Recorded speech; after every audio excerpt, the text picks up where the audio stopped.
Salut la compagnie, c'est Jules Melon et aujourd'hui dans Impro Ciné Critique, je vais vous parler d'un film du réalisateur britannique Danny Boyle, que j'apprécie plutôt, même si ça faisait un petit moment que je ne l'avais plus évoqué sur la chaîne. Voici qui est corrigé avec cette découverte tardive, et oui, il n'est jamais trop tard, de son 127 heures, alors je vous rassure, c'est le titre du film, pas sa durée, sorti en 2010, un biopic dramatique dans lequel on retrouve dans le rôle principal James Franco, mais aussi quelques autres comédiennes qui apparaissent dans ses souvenirs ou autres rencontres et hallucinations. Clémence Poésy, qui est française, mais qui a la majorité de sa carrière aux États-Unis, qu'on avait pu voir dans Harry Potter, par exemple, il y a quelques années. Kate Mara, Amber Tamblyn, ou encore Lizzie Kaplan, et tiens, Treat Williams aussi, qui avait eu sa carrière dans les années 70, il me semble. Voilà. Et donc, adapté tout ceci d'une histoire réelle, évidemment, d'un roman autobiographique aussi, écrit par le personnage principal, un ingénieur alpiniste amateur nommé Aaron Ralston, à qui il va arriver vraiment un drame horrible en 2003, alors qu'il part en week-end tout seul, sans prévenir personne, ne jamais faire ça. Voilà, faire une petite randonnée, mais surtout excursion alpine, mais aux États-Unis, dans l'Utah. Il va tomber dans une crevasse, être bloqué par un rocher, son bras comme ça, il ne peut plus le bouger, il ne peut plus sortir, et il va passer 127 heures, donc 5 jours environ, bloqué là, à l'article de la mort, quasiment sur la fin, ne sachant quoi faire pour se sortir de ce guêpier. Et forcément, sur ces longues journées de huis clos et de... Voilà, la mort arrive, quoi, pratiquement. Bon, on sait qu'il a survécu. Eh bien, il va se remémorer pas mal de choses, c'est son enfance, son ex-petite amie, mais aussi se rappeler donc de ce qu'il aurait pu faire, ce qu'il n'a pas fait, peut-être même avoir des visions d'avenir, et puis aussi là où il aurait pu être s'il avait accepté l'invitation de 2 randonneuses qu'il avait rencontrées avant, qu'il avait, voilà, une petite sympathie, tout ça. Tu viendras à une de nos fêtes et tout? Bah non, enfin, c'est pas la fête, clairement, pour Aaron Ralston. Et je connaissais ce film de réputation. Évidemment, ça fait partie de ces métrages où le scénario est simple.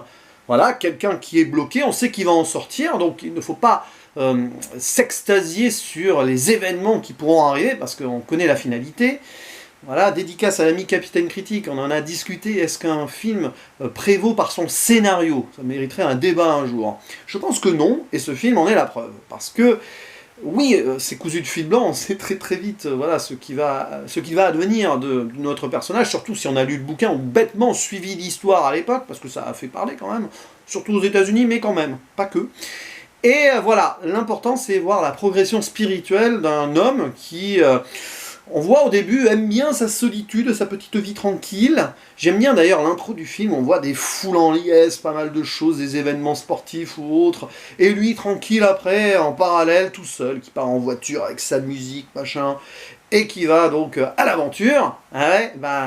Voilà ce qui se passe. Donc je ne sais pas si le message d'ailleurs, grosso modo, ou du film, ou du livre, voilà, parce que je n'ai pas lu le bouquin, c'est de oui, la solitude c'est bien, mais attention, restez avec vos proches quand même, profitez de chacun d'entre eux, et puis même, voilà, prévenez-le si vous partez quelque part. Ça c'est vrai que quand même, c'est mieux pour la sécurité si vous faites une aventure potentiellement dangereuse. Dites quand même à certaines personnes proches où vous allez, s'il n'y a pas de nouvelles au bout de 2 jours, qu'ils puissent appeler la police, parce que là ça a été quand même la galère. Et ouais, voilà, après... ce qui est fort dans ce film, c'est que Danny Boyle réussit l'exploit, voilà, sur ses 127 heures de huis clos, à rendre le film passionnant visuellement. Mais on n'est pas surpris. Si on connaît le cinéma de Danny Boyle, voilà, il y a toujours des idées visuelles et tout qui peuvent parfois, entre guillemets, potentiellement donner la nausée. Ça peut paraître artificiel, mais ici ça colle super bien, puisqu'on est quand même dans la descente aux enfers de quelqu'un qui va d'abord sentir la faim, la soif, l'espoir, le désespoir, désespoir encore plus, la mort, potentiellement rédemption. Il se filme, laisse un message d'adieu, puis il repart au combat, etc. Et forcément, tout ce qui est visuel nous est montré à travers donc, le prisme subjectif de quelqu'un qui ne va pas très bien, entre folie, hallucination, souvenir, regret, espoir. Mais tiens, et si jamais je m'en sors, peut-être que... Voilà. Et moi je trouve ça très bien mis en scène.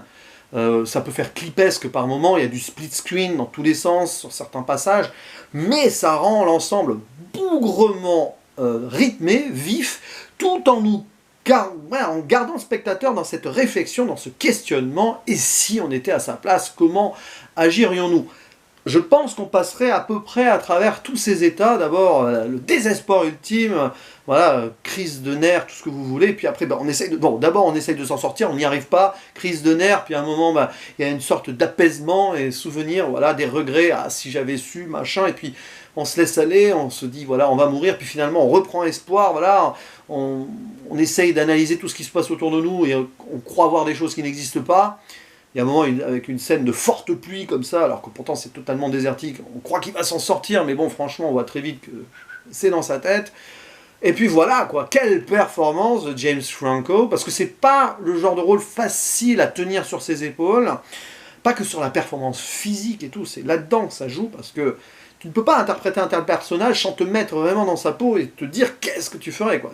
Tu repousses tes limites mentales pour ce genre de film, et franchement, voilà, quoi. James Franco, c'est un acteur qui aime bien ça, hein. De toute façon, on le voit, il aime bien s'exprimer derrière la caméra, enfin, devant la caméra plutôt, parce qu'il a réalisé des films, il me semble, James Franco aussi, ou c'est son frère, je ne sais plus, bon bref, excusez-moi, hein, c'est vrai que je ne suis pas spécialiste en James Franco, ultimement, donc voilà, mais voilà, il habite son rôle totalement, et puis, bon, la fin, je ne vais pas en dire plus, même si on sait ce qui va se passer, au moins je vous laisse certaines surprises visuelles, etc., parce que sur l'approche esthétique, oui, ce film mérite d'être vu, c'est pas parce qu'on sait qu'à la fin il va s'en sortir, que, voilà, il faut laisser de côté en mode, oui, bon, de toute façon, le scénario, hein, il va être bloqué plusieurs jours, il est machin, etc.